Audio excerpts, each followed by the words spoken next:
आज हम सत्ता की शुरुआत लेकिन एक ऐसी खबर से करने जा रहे हैं जो देश के करोड़ों न्यूज मित्रों से जुड़ी हुई है। और इस खबर का केंद्र है 500 रुपए का नोट, वो नोट जो आप इस वक्त मेरे हाथ में देख रहे हैं।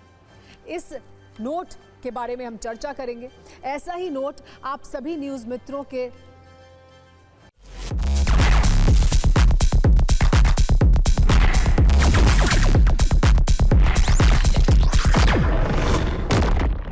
ऐसा ही नोट मुझे कहा जा रहा है मेरे प्रोड्यूसर द्वारा कि इसे नोट को सीधा कर लें, लेकिन देखिए ये नोट है 500 रुपए का नोट, इसकी हम चर्चा करेंगे।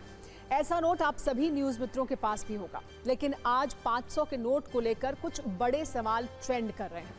पहला सवाल ये कि क्या 500 रुपए का नोट भी अब डेंजर जोन में है। दूसरा सवाल ये कि 500 रुपए के नोट की अचानक इतनी चर्चा क्यों हो रही है, हम ये सवाल आपको दिखा रहे हैं। और तीसरा जरूरी सवाल ये है कि क्या 500 रुपए के नोट को लेकर भविष्य में कोई बड़ी खबर आ सकती है। लेकिन आप ये सोच रहे होंगे कि 500 रुपए के नोट को लेकर अचानक से ये सारे सवाल क्यों ट्रेंड कर रहे हैं। तो इसके पीछे एक ऐसी मांग है जिसमें 500 के नोट को लेकर एक बड़ा इशारा माना जा रहा है। इसकी वजह है केंद्र सरकार में सहयोगी और आंध्र प्रदेश के मुख्यमंत्री चंद्रबाबू नायडू की केंद्र सरकार की से एक अपील, जिसमें उन्होंने कहा है कि अब 500 रुपए और बड़े नोट को बंद करने की जरूरत है। भ्रष्टाचार को रोकने के लिए 500 रुपए का नोट बंद करना बहुत जरूरी है। और दलील है कि बड़े नोट बंद करने से वित्तीय लेन देन में और पारदर्शिता बढ़ेगी। इसके अलावा चंद्रबाबू नायडू ने 500 रुपए का नोट बंद होने से डिजिटल भुगतान को बढ़ावा मिलने का तर्क दिया है। एक सभा के दौरान आंध्र प्रदेश के मुख्यमंत्री ने 500 रुपए के नोट को लेकर केंद्र सरकार से क्या मांग की, पहले वो सुनिए। इसके बाद सत्ता की कुछ कुंजी खोलेंगे जो आपकी जेब के लिए बहुत काम की है।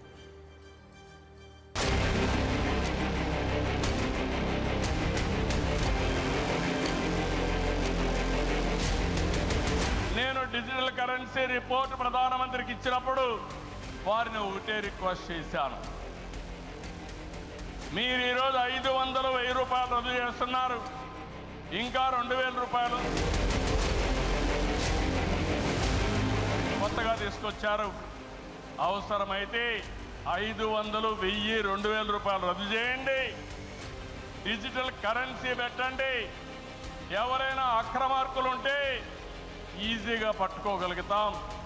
ఇవన్నీ రద్దు చేయమని కోరాను. పార్టీకి డొనేషన్ ఇవ్వాలన్నా ఒకప్పుడంతా లిస్ట్ అంతా ఇచ్చి చదివేవాళ్ళం. ఇప్పుడు నేరుగా మీ ఫోన్ ద్వారా పార్టీ అకౌంట్లోకి డబ్బులు చెల్లించే పరిస్థితికి వచ్చారంటే ఈ 500, 1000, 2000 రూపాయల అవసరం లేదు. రాజకీయాల్లో డబ్బులు పంచే అవసరం ఉండకూడదు. ప్రజా సేవే పరమావిధిగా చేసుకుని మనం పనిచేస్తే ప్రజలు మనకు ఓట్లేస్తారని చెప్పి కూడా నేను మీకు తెలియజేస్తున్నా. चंद्रबाबू नायडू की इन बातों को सुनकर अब सोशल मीडिया पर नया विमर्श शुरू हो गया है और लोगों के मन में इस बात की चिंता है कि क्या 500 रुपए का नोट भी अब डेंजर जोन में आ गया है। ऐसा ही सवाल कुछ दिन पहले रिजर्व बैंक ऑफ इंडिया के निर्देशों की तरफ से उठाया जा चुका है, जिसे 500 रुपए के नोट से छुटकारा पाने के संकेत के तौर पर देखा जा रहा है। दरअसल आरबीआई ने अप्रैल 2025 यानी पिछले महीने ही देश के सभी बैंकों को एक निर्देश जारी किया था और इसमें यह कहा गया था कि बैंक देश के 75% एटीएम के कम से कम एक कैसेट यानी एक ट्रे में 100 और 200 के नोट अपलोड करें। इसके लिए आरबीआई की ओर से बैंकों को सितंबर 2025 तक की डेडलाइन दी गई है। आरबीआई के इस निर्देश के बाद यह सवाल उठा था कि क्या भारतीय रिजर्व बैंक 500 रुपए के नोट से निर्भरता कम करना चाहता है। हालांकि आरबीआई के निर्देश में ऐसी कोई भी बात साफ तौर पर नहीं लिखी गई थी और आरबीआई का वास्तविक निर्देश सिर्फ इतना था कि बैंकों को अपने एटीएम में 100 और 200 रुपए के नोट की उपलब्धता बढ़ानी चाहिए, जिसमें एटीएम से छोटे नोटों की उपलब्धता सुनिश्चित की जा सके। लेकिन अब आंध्र प्रदेश के सीएम चंद्रबाबू नायडू की मांग को बड़े इशारे के तौर पर देखा जा रहा है और इसके मायने अपनी अपनी सुविधा अनुसार निकाले भी जा रहे हैं। हालांकि चंद्रबाबू नायडू ने 500 रुपए और बड़े नोट को बंद करने के पीछे जो तर्क दिया है उसमें वजन ज्यादा है। आपने पिछले कुछ दिनों में ऐसे कई वीडियो भी देखे होंगे जिसमें रेड के दौरान 500 रुपए के नोटों की गड्डियां बरामद की गई हैं, क्योंकि 2000 रुपए के नोट को जब से चलन से हटाया गया है तब से 500 रुपए का नोट ही सबसे बड़ा नोट है। और इन नोटों के जरिए काले धन को बड़ी संख्या में जमा करना बहुत आसान है। इसीलिए इसे बंद करने की मांग की गई है। वैसे आज आपको 500 रुपए के नोट के बारे में कुछ ऐसी जानकारियां भी दे देते हैं जिससे आपको ये अंदाजा हो जाएगा कि रिजर्व बैंक ऑफ इंडिया के लिए कैसे 500 रुपए के नोट को छापना महंगा सौदा बन रहा है। आरबीआई ने खुद अपनी एक रिपोर्ट में बताया था कि पिछले वित्त वर्ष के मुकाबले नोट छापने का खर्च इस वित्त वर्ष में 25% तक बढ़ गया है। जैसे वित्त वर्ष 2023-24 में नोट छापने के लिए रिजर्व बैंक ऑफ इंडिया को 5,101 करोड़ रुपए खर्च करने पड़े थे, जबकि फाइनेंशियल ईयर 2024-25 में करीब 6,373 करोड़ रुपए खर्च हुए हैं। और शायद आपको ये पता ना हो कि इसमें भी सबसे ज्यादा खर्च 500 रुपए के नोट को छापने में आता है। जानकारी के अनुसार 500 रुपए के पुराने नोट को छापने में पहले 3 रुपए 9 पैसे खर्च होते थे, लेकिन अब 500 के एक नए नोट को छापने में 2 रुपए 57 पैसे खर्च होते हैं। यानी पुराने नोट की तुलना में नए नोट को छापने का खर्च तो ज्यादा हुआ ही है, लेकिन अभी भी ये बाकी नोटों की तुलना में ज्यादा है, क्योंकि 100 रुपए का एक नोट छापने में 1 रुपए 51 पैसे और 10 रुपए का एक नोट छापने में 1 रुपया 1 पैसे खर्च होता है, जबकि 500 के नोट की छपाई की कीमत ज्यादा है। 500 रुपए का नोट इस वक्त एक ऐसा नोट है जिसकी पूरे देश में सबसे बड़ी सत्ता है, लेकिन ये सत्ता आगे रहेगी या जाएगी, इस पर बड़ा सवाल है। आरबीआई की रिपोर्ट के मुताबिक अभी बाजार में मौजूद कुल नोटों की संख्या में 500 रुपए के नोटों का हिस्सा 40.9% है, जबकि बाजार में मौजूद नोटों के कुल मूल्य में 500 रुपए के नोटों का हिस्सा 86% है। मतलब मौजूदा वक्त में बाजार में 500 रुपए के नोटों की संख्या सबसे ज्यादा है, जो बाकी नोटों के मुकाबले कहीं अधिक है।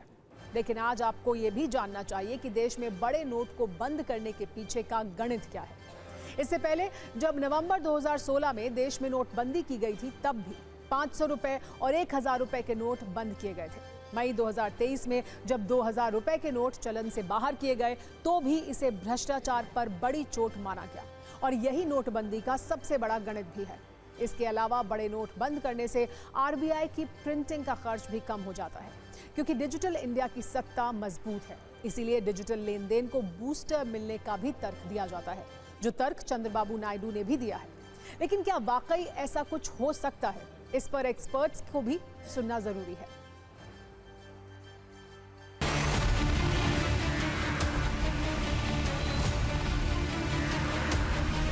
का नोट खत्म करने का जो प्रस्ताव आया है, मुझे लगता है कि ये करेंसी सर्कुलेशन को कम करने के लिए, मुद्रास्फीति को कम करने के लिए सहायक, और जिस तरह से डिजिटल करेंसी की तरफ बढ़ रहे हैं, आप देखिए शायद ही कोई अब जो है बैंक से रुपए निकालने की जो दर है वो 90% तक कम हो गई है। शायद ही कोई एटीएम जाता पैसा नहीं, everyone is using UPI and credit card transaction. तो अगर इतने सारे ट्रांजेक्शन ऑनलाइन हो रहे हैं तो मुझे नोट की ज़रूरत महसूस नहीं होती है। और अगर 500 का नोट हम कम कर सकते हैं तो हम जो है देश से करप्शन भी कम कर सकते हैं। तो करप्शन कम करने का, मुद्रास्फीति कम करने का एक बेहतर हथियार हो सकता है 500 नोट को बंद कर देने का, वो भी तब जो हमारे पास यूपीआई जैसा बेस्ट ऑप्शन।